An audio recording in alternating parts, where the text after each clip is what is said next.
Hello, everyone. Welcome to Boardroom Broadcast. I'm Neetu Choudhary, and I welcome you to this very special edition of Boardroom Broadcast. And we are going to discuss today board level discussion for business leaders. And today's topic is Women Directors Redefining Leadership. We have very special guests joining from across the globe today, and they are women directors. So let me introduce to you them one by one. First, I'll introduce myself.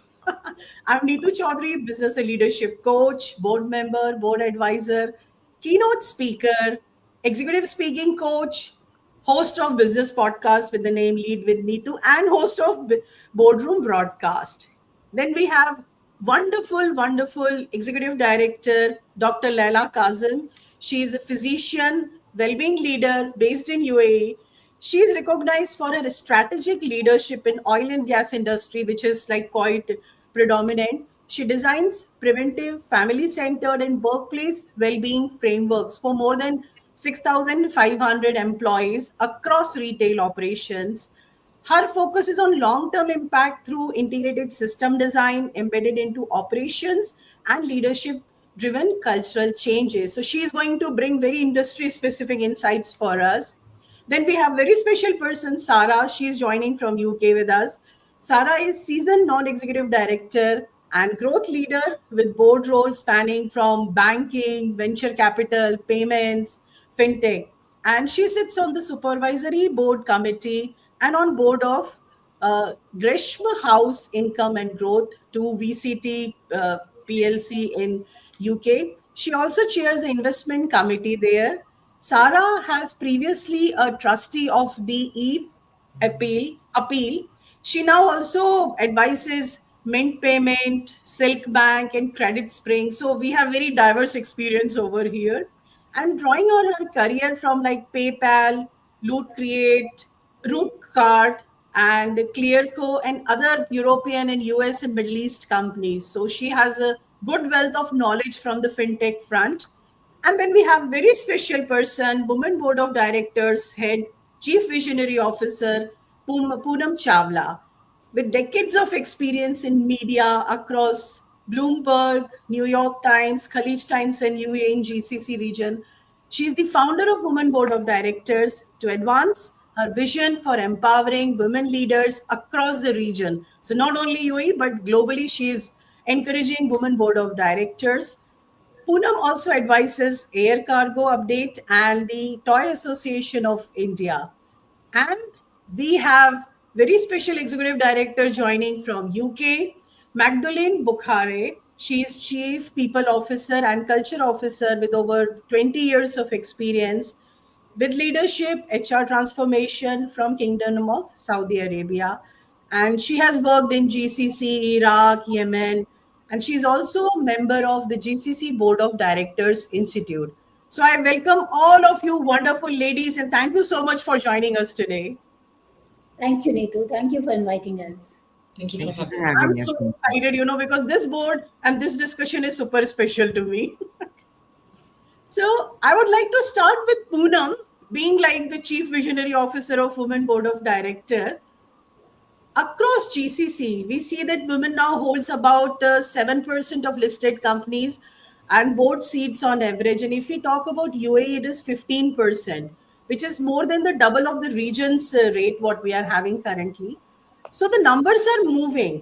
However, the real question is that what exactly does it mean inside the boardroom? So we are like not looking at the number, but actually we are talking about being in the boardroom. Like in your experience, are women being really brought into the board for diversity optics, or they are actually influencing strategy and decisions? See, it's a very interesting, I would say, topic what you have raised. And the numbers look amazing. The numbers look great. We are seeing the progress in the region. But if you will ask me my honest answer, I will be, because I have been working with senior women leaders, with corporates, with governments.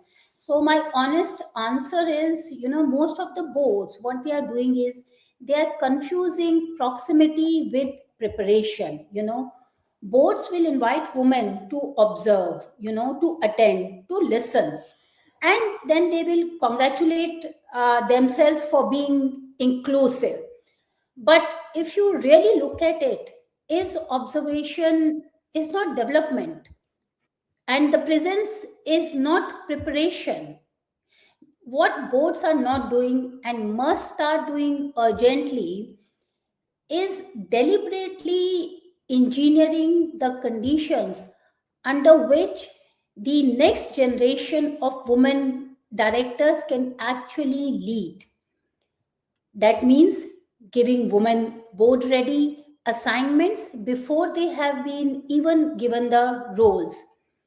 It means exposing them to profit and loss responsibility, to crisis decision making, to the kinds of high stake conversation that build the instincts directors need. It means actually sponsorship, not mentorship. Someone in the room who doesn't just advise a woman on her career, but actively advocates for her when she's not there. And it also means that we need to have a succession planning that is honest enough to ask that are there enough women on the board? If this woman leaves the board tomorrow, do we have a pipeline ready? Or would we default as we always, have to the familiar face and the familiar network? Having said that, the next generation of women directors is not the problem. Most of the time, it is shown that the next generation of women directors is the problem. But the real problem is with the boards, because they are not exposing them to the profit and loss, to the crisis management decision making before it is. If you look at it, there are extraordinary women leaders who are board ready and they exist. They are ready. Now, what we need for the boards, to do is their willingness to bridge that gap, something which is missing. So that's my take on it. We want boards not only to be inclusive, but also to be, more as sponsors for the women leaders. There are women leaders who are already board ready. Look out for them. Reach out to organizations like us, who have a extensive network of these women leaders with us, who have all these capabilities, and not have a board position just for being inclusive. That's it. That's wonderful. And I like when you mention that it's not only about giving the opportunity, but making them ready for that role and not just doing the checklist that just for the namesake. This is so beautiful. And at this point, I'll stop and suggest all our audience, board leaders, business leaders, those who are listening, please approach to Poonam because she's doing incredible work in bringing and training and bringing up and giving the forefront to business leaders, especially those who are women in business, a board of directors. So just approach her. I'll share her contact details in comment as well. Thank you Thank so you. much, Poonam. Thank you so much. And with this, now since Poonam has mentioned about the PNL and all the financial education for Women Board of Directors, I would move to Sarah for the fintech because she is fintech expert. And Sarah, I would like to understand from you that recent GCC data shows that while women are entering more boardrooms and the expectation and scrutiny on the board can vary hugely depending on the ownership structure, whether a company is a listed company or a family owned company or a private equity company. So that has a real implication on how women directors operate and where they can add most value as being expert in that particular field. So Sarah, based on your experience, how does the role, pace, or decision making pressure on women directors differ between listed company boards and the private equity boards, especially when it comes to the value creation versus the compliance stakeholders scrutiny? So, like, how do they balance both and how they can be in forefront and lead those boards?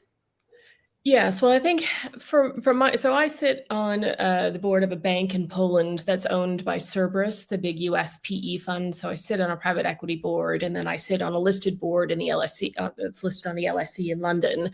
But I would say, so the dichotomy that you're drawing between regulatory and value creation, so we have both of those in the PE-owned bank because it's a fully regulated business. So as a director there, part of my responsibility is to ensure, and particularly because I sit on both the risk and audit committees there, I have to ensure that we are complying with all of both the local Polish and broader European banking regulations, et cetera, et cetera.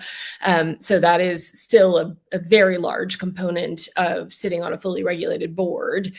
The key difference, I would say, is private equity funds, in my experience and from talking to others who sit on PE boards, is they typically are looking for their non-exec directors to be more hands-on, as they say. So actually going beyond just preparing for and turning up to the regular board meetings, we are expected to be interacting with the management team on a fairly regular basis and providing insight and advice, et cetera, on the day-to-day operations of the bank. And that's kind of part and parcel of, as I understand it, generally working with PE funds, because they are, and as you mentioned, pace, they do like to work relatively quickly because they are typically looking to realize value within their portfolio investments in between 4 and 7 years on average.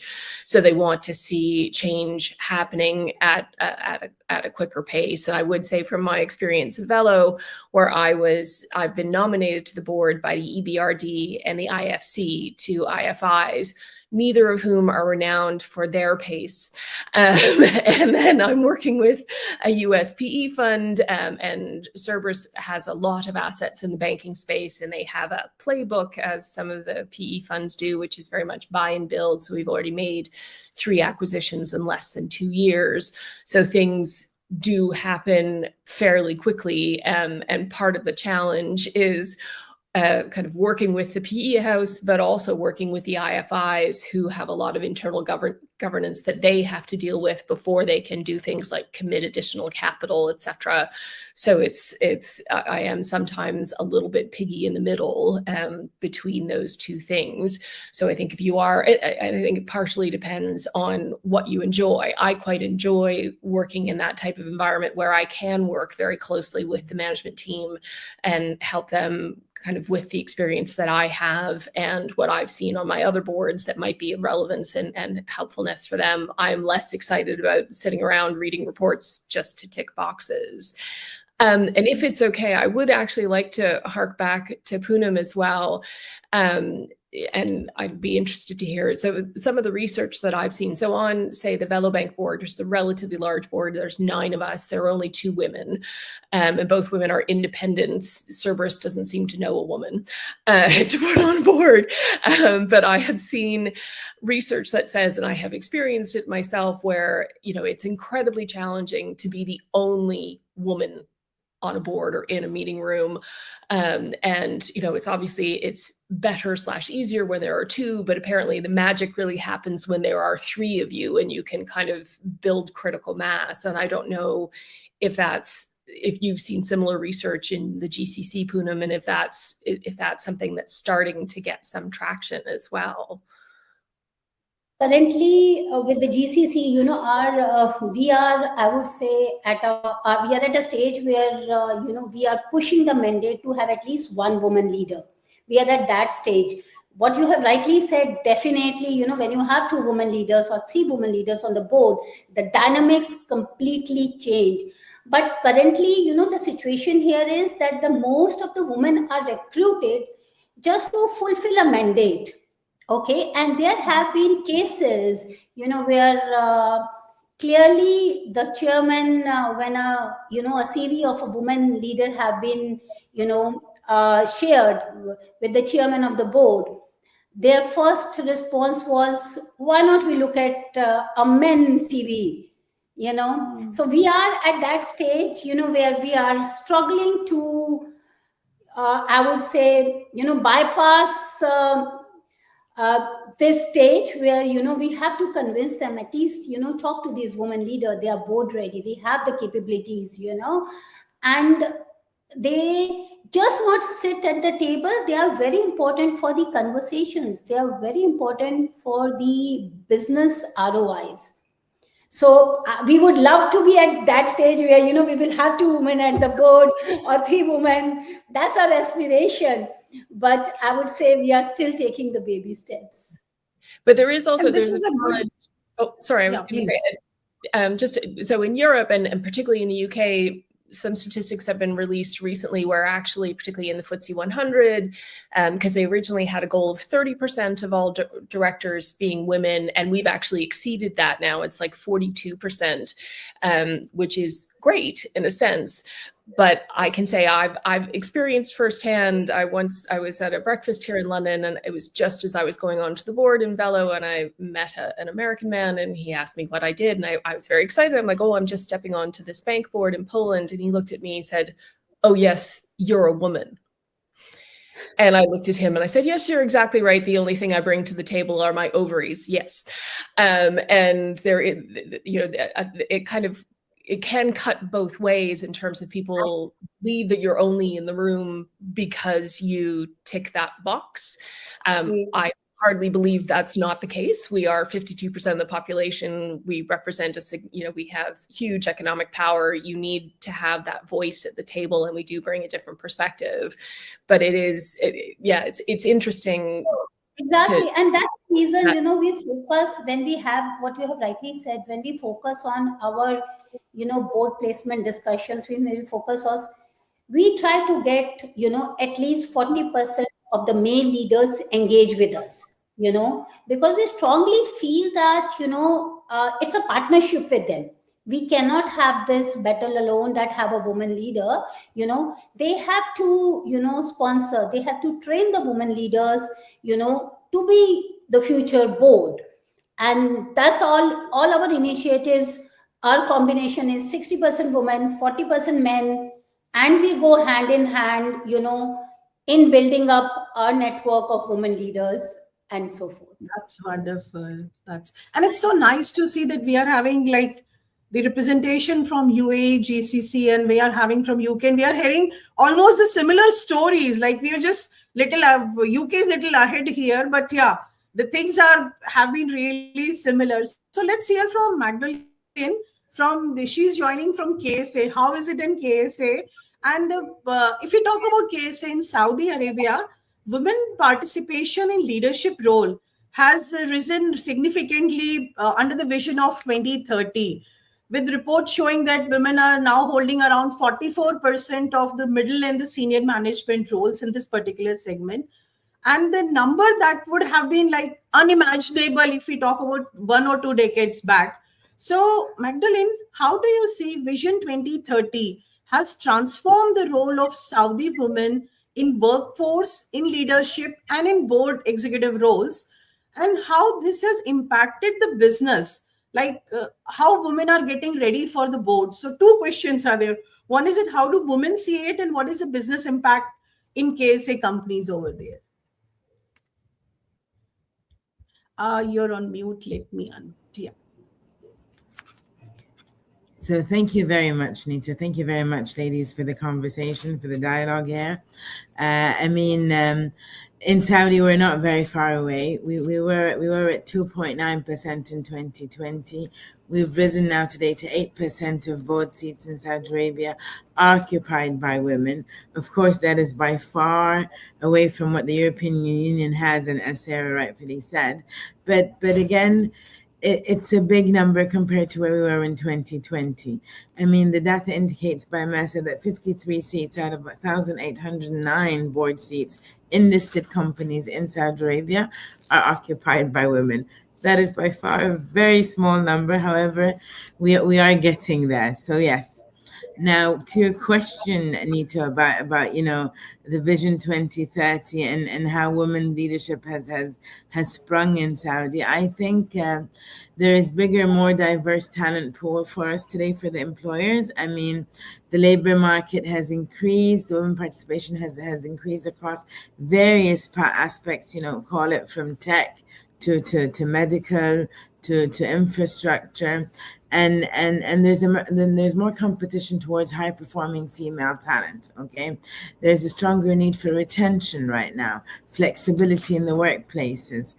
Again, whilst we're having females there, there's stronger governance that's required by organizations, and as we all rightfully know, and unfortunately or fortunately for us, women come in with more structured decision making. They have an improved oversight of risk. Okay, and basically they are more stakeholder aware, basically. And so for us, that all feeds up into governance models and into board level governance is what is required. The other part of your question was about, how do we prepare women for boards? We have two institutions in Saudi today, both that are preparing women for boards. One is the GCC BDI, and the other one is the Center for Corporate Governance by the PIF. Okay, and basically these are today preparing women. I remember when I first joined the BDI training session, the first module, there was myself and another lady on that course, right? By module 2, we increased to 5. Module 4, it was more, and so we see more presence into these training sessions. However, we still don't see them on the ground, like we rightfully said with Puma. I mean, it's not there yet, right? We have more women that we need to get them more governance literate, right? So working on financial statements, understanding fiduciary duties, working on the different committees such as risk, audit, remuneration, nomination and stuff like that. Again, it's also important, exactly like Puma said, it's the sponsorship and not just the mentorship. I'm an executive coach. I'm also an executive mentor with the Saudi Leadership Society. However, no matter how much mentoring you get, if you do not have a sponsor on those boards, it becomes quite difficult to actually, participate this. Again, I see many women come in with 3-4 pages of their resumes based on everything they've done, and I think they need to prepare ready material and presence. So 1 to 2 pages of a board CV, governance focused LinkedIn, speaking and publishing, what you've done and how you've done it, to show the impact that you bring in. Like Sarah said, they think it's because we are a woman that's why they've selected us. But to be true, actually, there's more to what we bring to the table.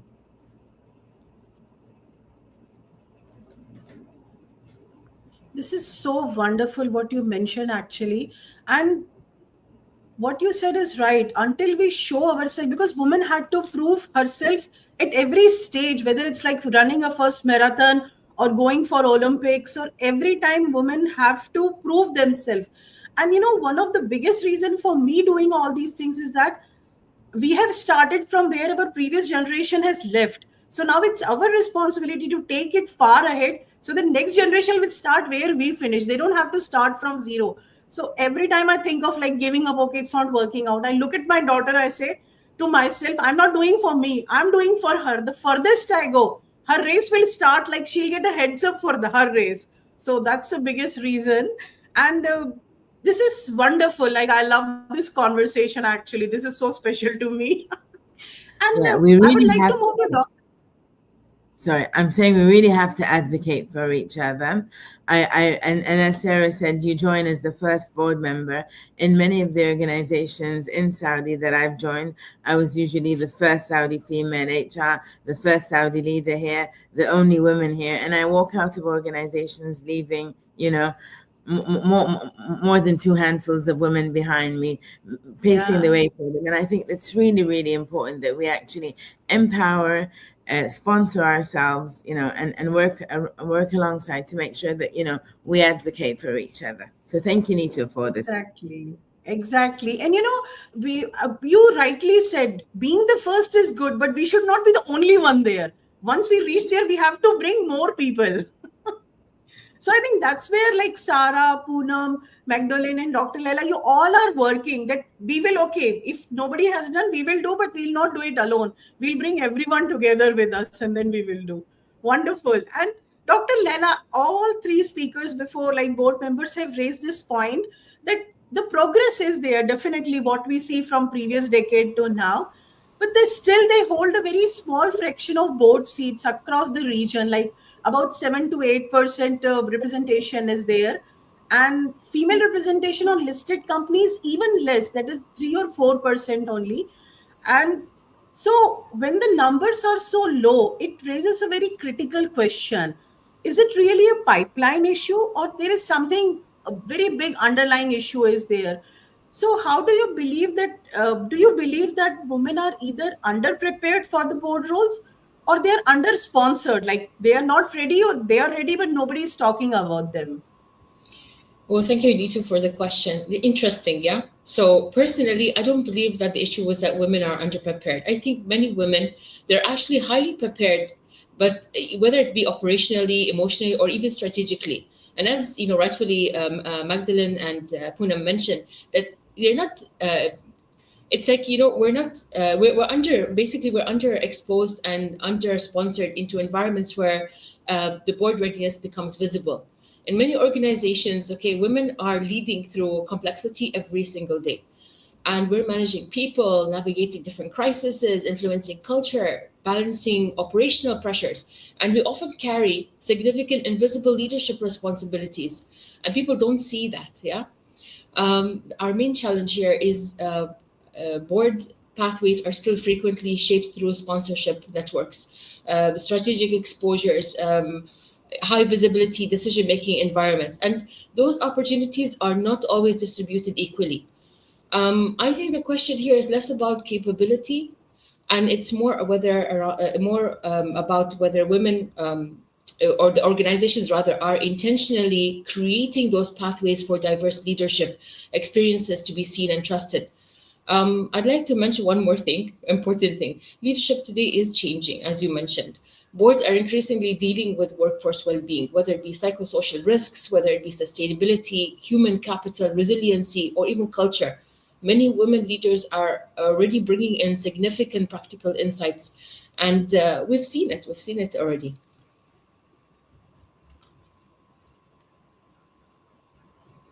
That's right. Like, first I feel is that, as you rightly mentioned, that somebody has to speak about her. They are not underprepared, but they are under sponsored. And I always had this big issue, like I have raised in a lot of boards as well.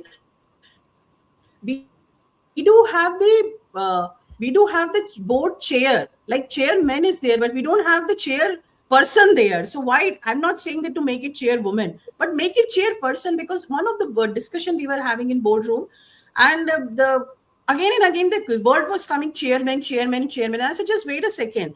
I feel that we ladies don't belong here. So word is so important. And then they immediately, the chairperson, now I call him chairperson, he said, yes, let's immediately change it. He called his assistant and they changed all the, like from chairman, they alt F they did for the chairperson.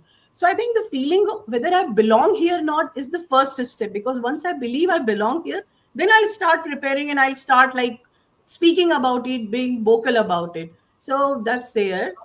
A lot of this, actually, as Sarah has mentioned, it's all checkbox. We get in a woman, but then they don't want to hear her say anything. It's just she's going to sit there and listen to the discussion men have on the table, rather than have women intervene and give some ideas, because I think that we're not there yet. And especially I had this experience when it came to the crisis. Yeah. Okay, usually men react very well when crisis happens, but over here, I mean, through our experience, right? We always think emotionally. Women are emotional. But when it came to the crisis, and they were like, can we just hire somebody on board, a trauma psychologist? And I was like, okay, hold on a second. We're in the middle of a crisis. You want to onboard somebody that you don't even know the definition of. So how many cases do you think we're going to need, or would have rather, would need a trauma psychologist? So I said, guys, we have mental health first aiders on the ground, and we have trained 170 plus of them. Can we just activate them, right? Take it step by step. Let's see what's going on the grounds. Let's check out what employees have to say. And then we take it step by step. So we have a whole process, and then just jumping to, because of the crisis, jumping into something big like that.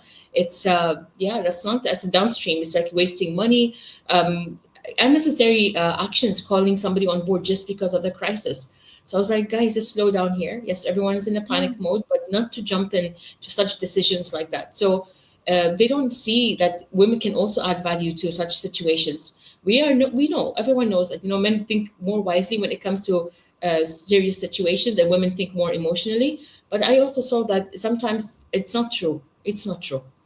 We have more insights in some areas, and we have expertise when we're on the grounds, we're on the field. We notice that and we know what the responses are, whether it's the business, understanding the employees there, and making that right decision. It's important. That's right. And listening to all four of you experts, I feel knowing, like being expert in your subject is must, like that is a bare minimum thing.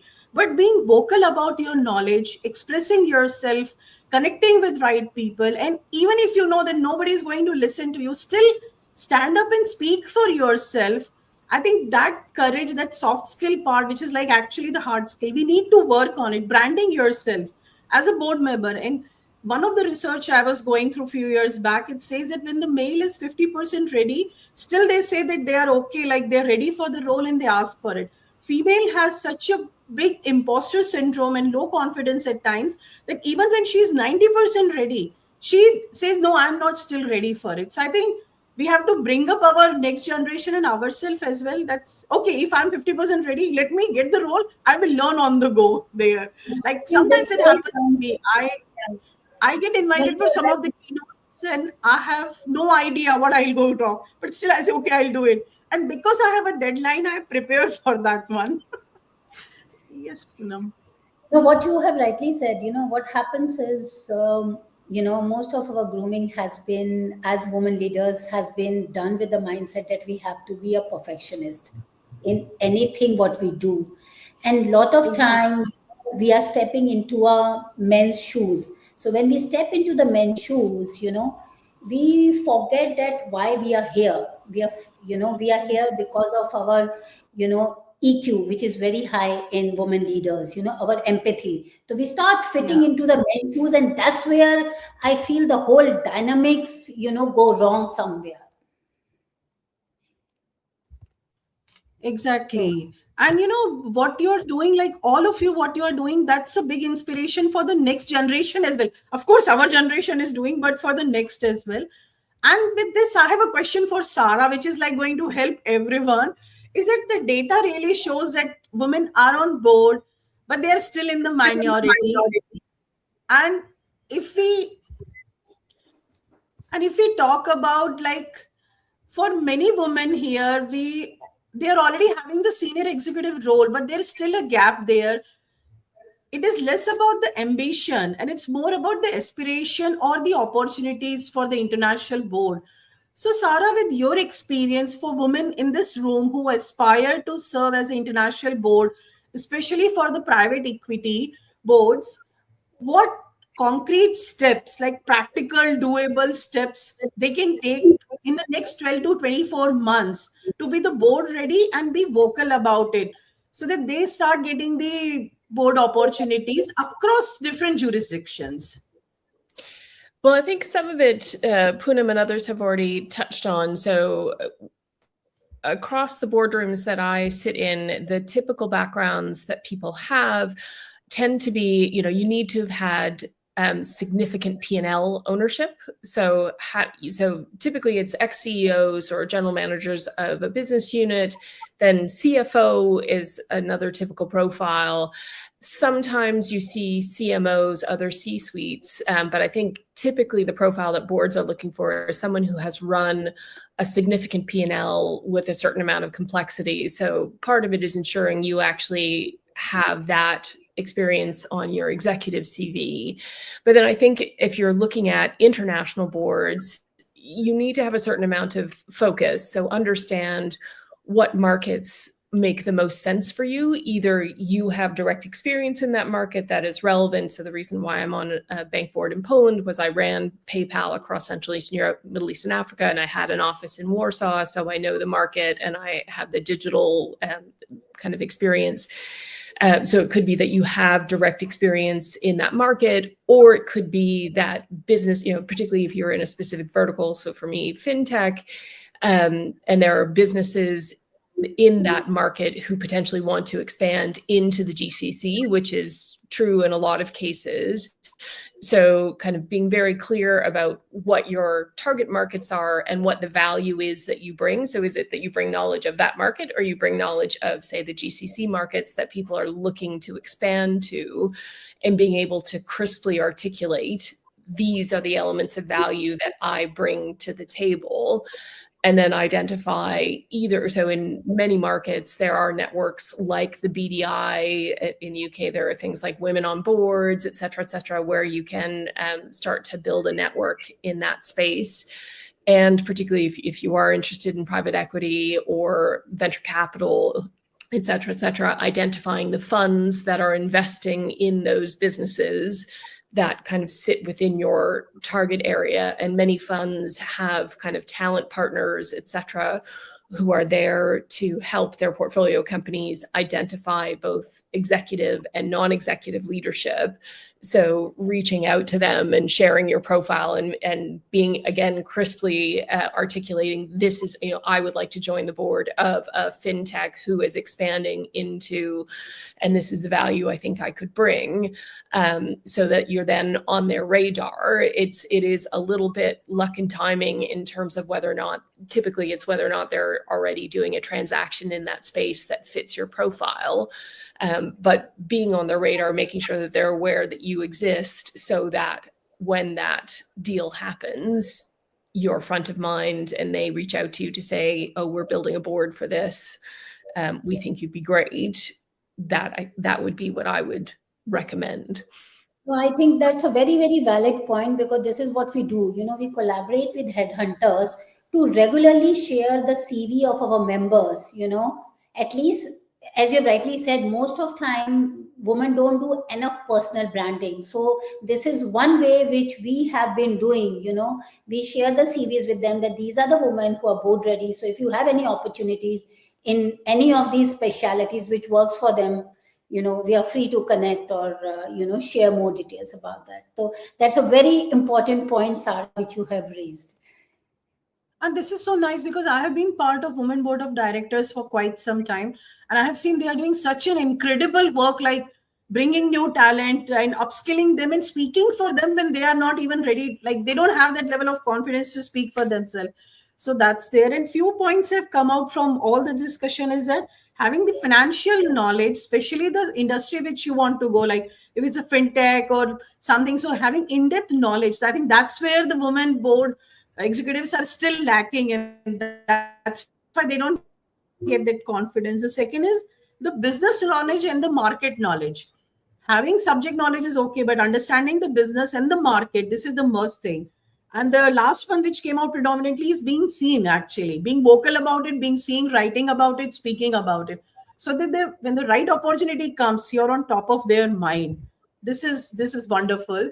And Dr. Leila, we have spoken about this thing that the women are there and they have like different exposure, and the exposure to the complex decision, or if the crisis situation or the cross-functional challenges, if we talk about, far more less than like, it is much more about doing the work than just holding a big title, that being executive board of director, just because the checklist is done. So yet those stretch experiences, and they are not equally distributed, because when it comes to critical decision, it's more male dominant, even if the female executive director is there. So in your views, what experience truly prepares someone for the board roles beyond their title or the tenure? Like somebody may have 30 years of experience, but still they are not ready. So in your experience, how do you see, along with the being financially aware and market, knowing market and being seen? Thank you for asking me that. Actually, in my experience, okay, I truly think that people, the ones who are ready, to be on the board are usually the ones who that forces you to navigate different complexities, uncertainty, and people realities all at the same time. It's not about holding the senior title, as you mentioned. It's whether you've had exposure to difficult decisions, you were in operational pressures, you have workforce challenges, cross-functional collaborations, and the moments where you had to influence without direct authority. That's what helps shape things. And some of the strongest leadership growth actually comes from building new things. So managing resistance, handling crises, working closely with people, especially those on the ground, and understanding how those decisions can truly impact the human performance and organizational culture. So in my experience, exposure matters more than the hierarchy. So when the individuals have given this opportunity, as I was given, alhamdulillah, I'm very grateful for that, to actually sit in that strategic conversation and lead through uncertainty, contributing to different cross functions, understanding the operational and the human dimensions of the business. This is what helps build the board readiness. And organizations, they need leaders who understand not only, as you mentioned, financial and operational performance, but also the workforce sustainability, psychological health, engagement, and long-term organizational resilience. These are what will make people be ready, putting them out there. Yeah, that's right. Like, until we do something, like I always say this for the motivation, that you don't know what you're capable of until you do it. And when we look back, just pause and look back, we surprise ourselves. My goodness, I have come this far in my life. Thank you That's so true. much, Dr. Leila. Yeah. Oh, And thank Poonam, you. I have next question from you, because you're on both the sides of the table. You're executive director and you're preparing and you're speaking about women board of directors and making sure that they have voice and they have place on that table. So how do you see that what boards are not doing? We are always talking about women preparing and being vocal and all these things, or the government regulations are there that they have put certain amount, like certain number of female board executives have to be there. What is it board can do and what they are not doing currently, which can prepare the next generation of women directors? So just to get the third perspective on the same situation. See, if we talk about the government, I think government is doing commendable efforts. We have, if I'm not wrong, around 50% of women leaders at the minister level, director level, and the senior leadership role. So they are really doing walk the talk. But when it comes to the corporates and when it comes to the boards of the family offices, the boards of the listed companies, there is something which a board is not doing. What they are doing is basically to brought a woman leader to satisfy a mandate, okay, to check a box, or to photograph a woman leader for the annual report. So what happens is uh, she sits at the table, but she's really at the conversation. Yeah. Her instincts are solicited, but they are really actioned. Her dissent is noted, and lot of time it is quietly set aside. So I think this is where the board is going wrong. And I would like to share there is another reality, one that I have, first hand witnessed through women board of directors, where women on boards, they are fundamentally shifting the quality of decisions being made. Okay, this is a proven fact that they are fundamentally shifting the quality of decisions what are made at the boards,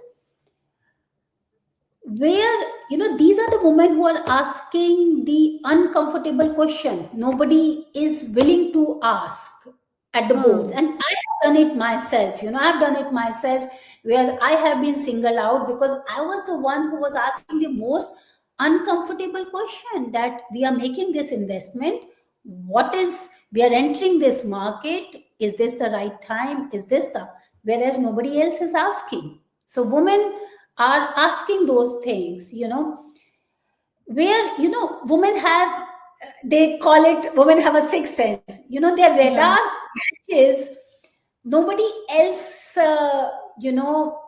catches that consensus is missed. They will catch a risk very fast. As Dr. Leila has asked, they have that capability, which is, I think, inborn in them. So, where their instincts on long-term thinking, prevents a short-term mistake that would cost the organization enormously. So these things are missing. And what happens is, what the boards, I feel, is missing, it is the culture of the board she walks into. As Dr. Sarah has mentioned earlier, the culture depends a lot. Having two women at the board will have a different culture where there is no woman at the board. So the culture of the board is another very deciding factor, what most of the boards are not doing. So my point is, a board that is serious about women influence, not just about women presence.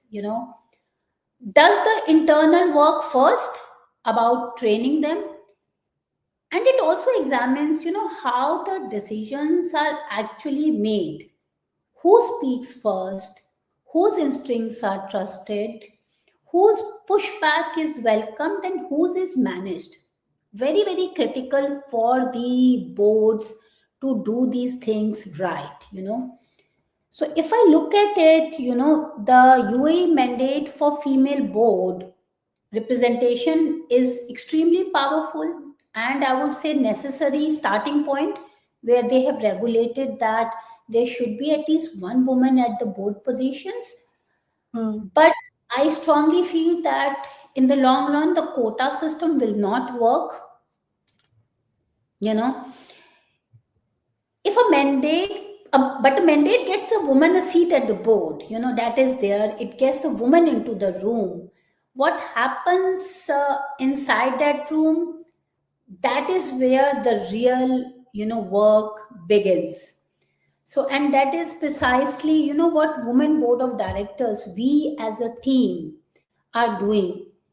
We not only make sure that the women are in the room, but we are trying to change by preparing them, by arming them with different trainings, knowledge, through our different partners, that it becomes an impossible for the boards to ignore their decisions or their voices once they are put on the boards. That's So right. I think that is what is missing in the boards. Exactly. And once they start seeing the actual business result, that's where they'll start realizing value. So as you were speaking, two things came to my mind. The one is that having a voice there, like having the knowledge of finance and market. The another one is being resilient. Like you are in a room where all male are there and you are alone, and when somebody says something and you, to make you feel small, how fast you bounce back. I think that's where the resilience is required to be in that room, to create for yourself, have a voice, and make space for other female also to come. And as you rightly mentioned, this quota system will work for some time to just do the start of it, but we will not reach the result until business starts seeing that actual value which woman is creating over there. And eventually it should be on the merit basis, not based on the gender basis. So I think that would be required eventually. No, absolutely. And you Magdalene, are saying just resilience. I would just talk a second for it. When we talk about yes, yes, please. resilience, it's easy to say that, okay, women have to be resilient, very easy to say. But there are so many things which women have to go through in their daily life, where they need a support system which makes them resilient. Very, very important in today's time, in today's crisis. So we need that support system, and that support system will come from our male leaders. That support system will come from our counterparts in the organizations. That support system will come from our peers. That support system will come from our immediate reporting bosses. So that's where the message has to roll down. If I could say Exactly. one word, one thing, it'll be persistence. That's the word I would say. You need to be Yeah. persistent for things to move the direction we're looking at. Yeah. That's right. And all of you are like saying that thing. It's so beautiful that we need an entire ecosystem. Nobody succeeds in isolation. We need that entire ecosystem.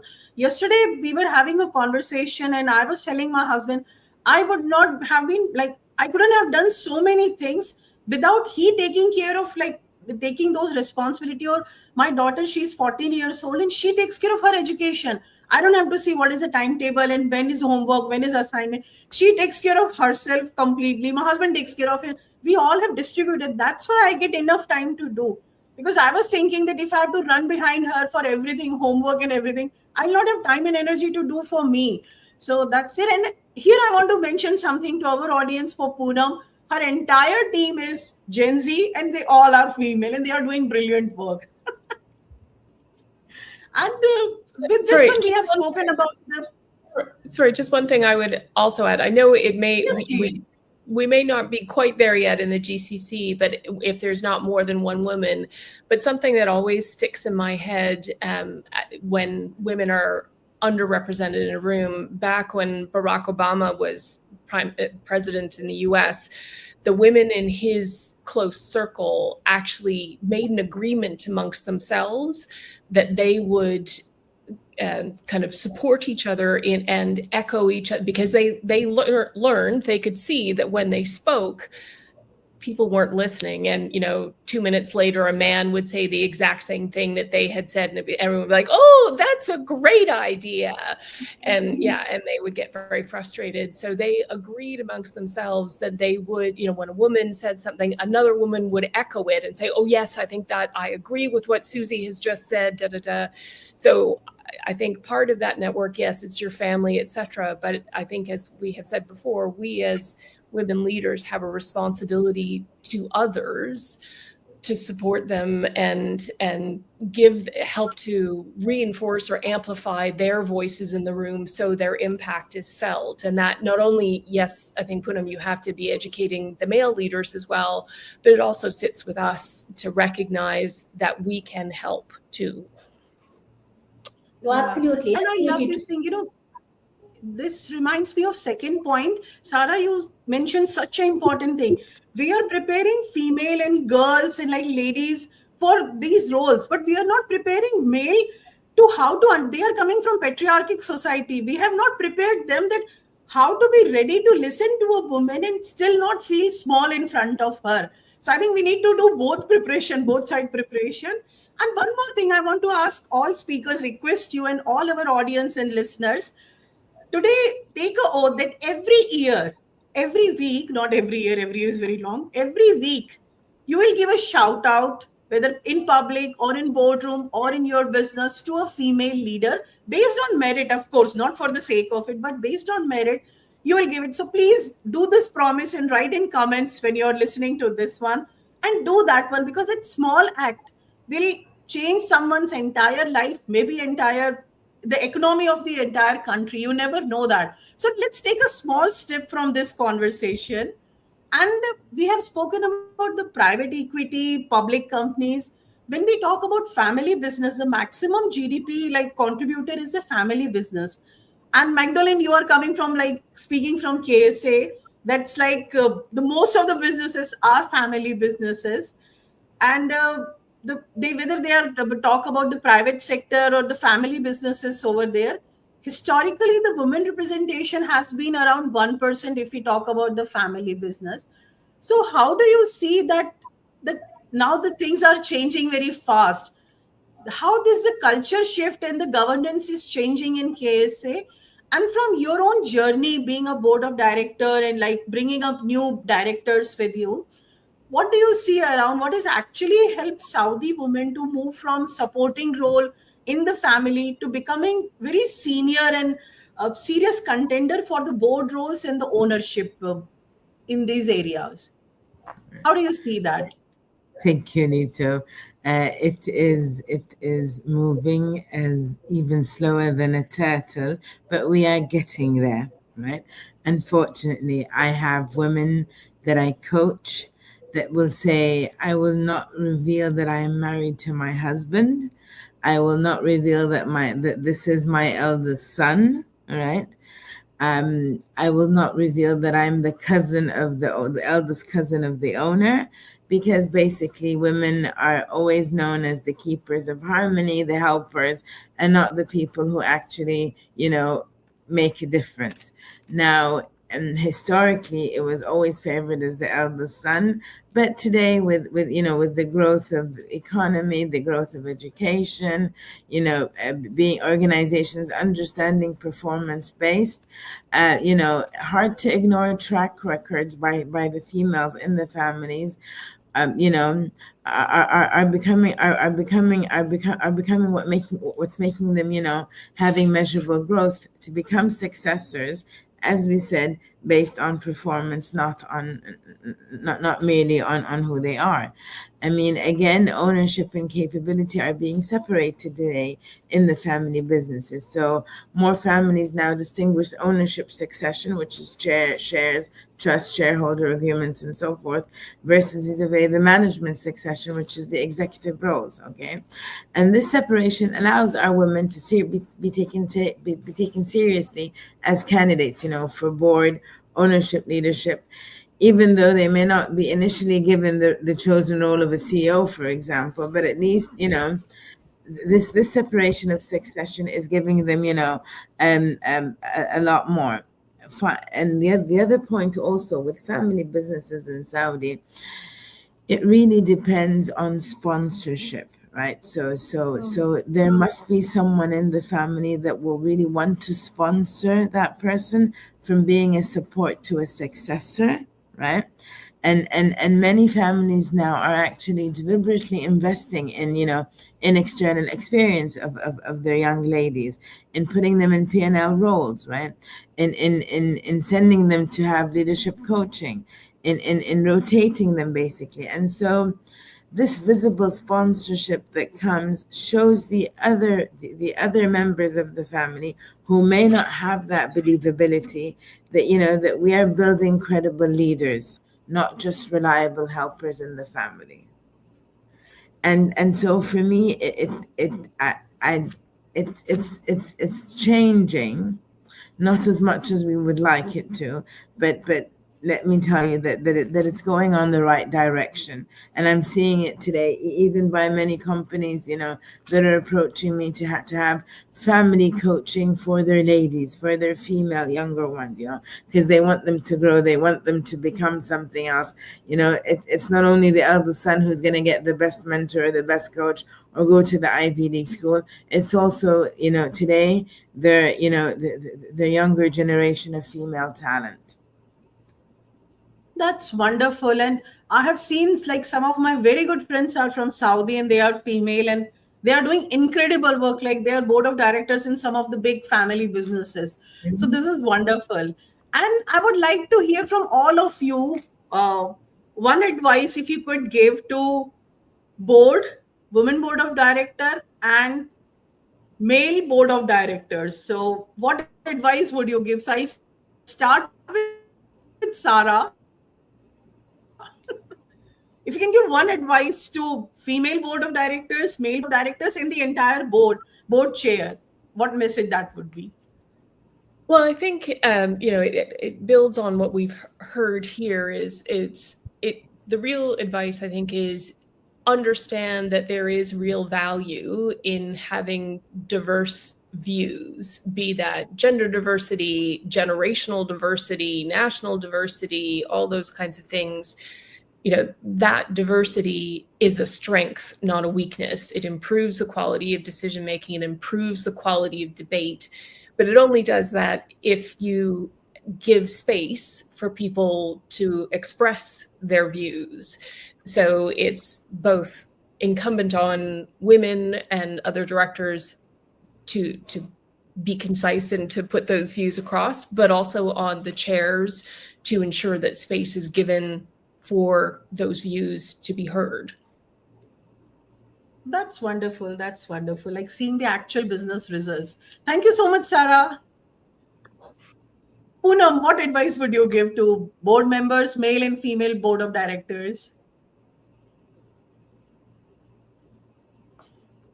You're on mute. Let me. Uh, Actually, Sarah covered most of the important points, which the board should consider or look into it. So the only advice I would say that, work in partnership with male and female leaders. You know, that's the real, I would say, mantra for the success for any organization. And let both the leaders, whether it is male or female, let them be heard. Don't ignore their perspectives, and solicit their instincts. That's it. Wonderful, wonderful. And this reminds me, you both are talking about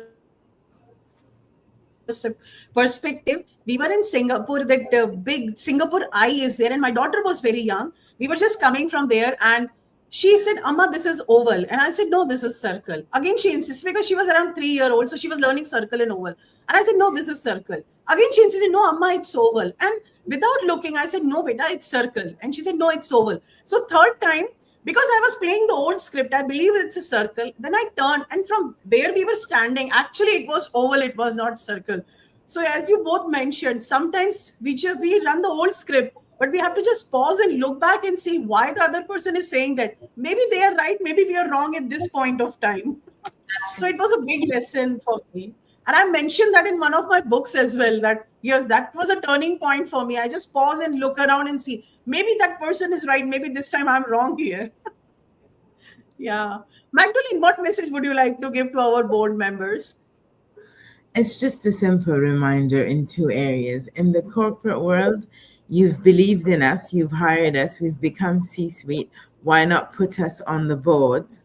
And additionally, women have built nations together with the men. So why can't we build companies together and make those decisions? It's just a bit of believability that we need to put into the women there to make them part of the ecosystem. I think big applause for Magda, I must say that. Oh, thank you so much, Magdalene. Dr. Leila, what is your message for our board members?